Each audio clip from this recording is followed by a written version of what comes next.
नमस्कार मित्रांनो, गावठी कोंबडी कोणाला आवडणार नाही. तिचा तांबडा रस्सा, पांढरा रस्सा आणि तिची अस्सल गावरान चव.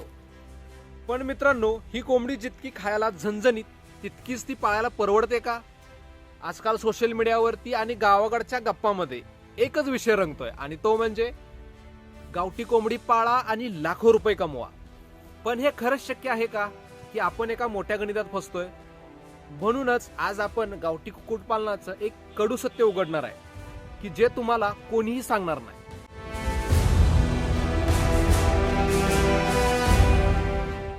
चला तर मग आधी या गावठी कोंबडीचा इतिहास समजून घेऊया. प्रत्येक गावोगावी प्रत्येकाच्या घरामध्ये 4 ते 5 कोंबड्या असतातच. त्यांचं जीवनचक्र कसं चालतं तर सकाळी दरवाजा उघडला की कोंबड्या बाहेर फिरायला जातात. त्या उकिरड्यावरती जातात, गवत खातात, किड्या मुंग्या शोधून त्या पण खातात. पण आपण इथे काय करतो तर फक्त त्यांना मुठभर तांदूळ घ्यायचं, मका घ्यायचा आणि त्यांना टाकायचा, बस झालं आपलं काम. त्या रात्री घरी येतात, अंडी घालतात आणि स्वतःची अंडी स्वतः उबवतात. काही दिवसांनंतर त्यातून पिल्ली सुद्धा काढतात. हे सगळं कसं एकदम ऑटोमॅटिक चालतं. जेव्हा आपल्याला पैशाची नड लागते तेव्हा आपण एक कोंबडा 700 ते 800 रुपये विकून मोकळं होतो आणि विचार काय करतो की खर्च तर 0 आला आणि नफा 100%. आणि हेच गणित आहे जे लोकांच्या डोक्यामध्ये फिट बसलंय. यानंतर मित्रांनो, खरी गमत सुरू होते. जेव्हा आपण हे 0 खर्चाचं गणित घेऊन 500 ते 1000 कोंबड्याचं नियोजन करतो तेव्हा चित्र बदलतं. आपण शेड बांधतो, कुंपण घालतो, पण होतं काय? यातली पहिली समस्या आपल्याला येते ती म्हणजे खाद्याची टंचाई. कोंबड्यांची संख्या वाढली की बाहेरचं जे नैसर्गिक खाद्य आहे म्हणजे गवत आहे, किडे आहे, तर ते संपतात आणि मग फक्त शिल्लक काय राहतं ते म्हणजे माती. यानंतर येतो तो म्हणजे खर्चाचा डोंगर.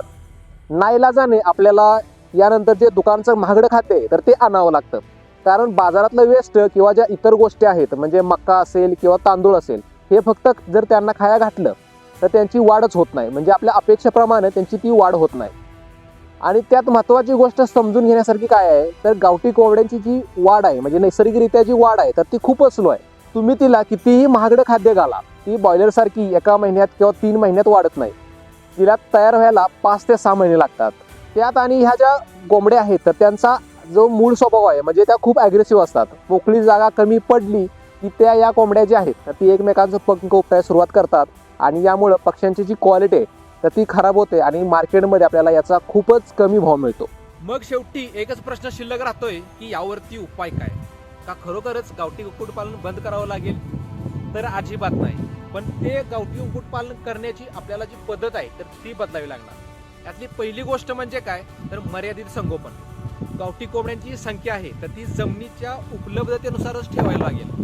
म्हणजे आपल्याला इथे अतिहाव करून चालणार नाही, कारण यामध्ये आपल्याला होणार ते म्हणजे नुकसानच.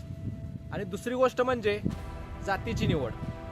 आपल्याला फक्त गावठीवरती अवलंबून राहायचं नाही, तर आपल्याला ज्या सुधारित म्हणजे इतर ज्या सुधारित जातीच्या कोंबड्या आहेत तर त्यांचं सुद्धा आपल्याला संगोपन केलं पाहिजे.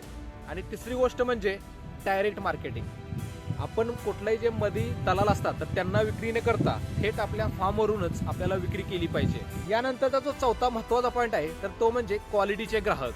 आपल्या पक्ष्यांची किंमत करणाऱ्या ग्राहकालाच आपल्याला माल विकायचा आहे, ज्याला आरोग्याची काळजी आहे आणि जो 2 रुपये आपल्याला एक्स्ट्रा देऊन ओरिजिनल गावरान घेऊन जाईल, असाच ग्राहक निवडायचा.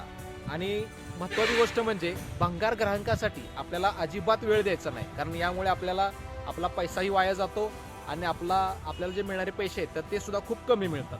तर मित्रांनो, गावठी कुक्कुटपालन हा व्यवसाय डोळसपणे केला तरच परवडतोय. केवळ कोणीतरी येऊन मोठी स्वप्न दाखवली म्हणून त्यात पडण्यापेक्षा या व्यवसायाचं जे मार्केट आहे त्याचा अभ्यास करणं खूपच महत्त्वाचं आहे. तुम्हाला काय वाटतं, गावठी कुक्कुटपालनात खरंच पैसा आहे का? तुमचे अनुभव कमेंटमध्ये नक्की सांगा आणि अशाच माहितीपूर्ण व्हिडिओसाठी आपल्या चॅनलला लाईक करा, शेअर करा आणि सबस्क्राईब करा.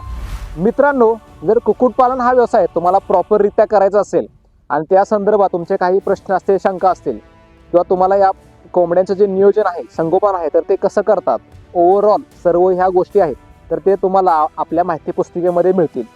जर तुम्हाला ह्या माहिती पुस्तिका घरपोच मागवायच्या असतील तर आपल्या वेबसाईटला भेट देऊ शकता किंवा खाली दिलेल्या नंबरवरती तुम्ही कॉल करून याबद्दल अधिक माहिती घेऊ शकता.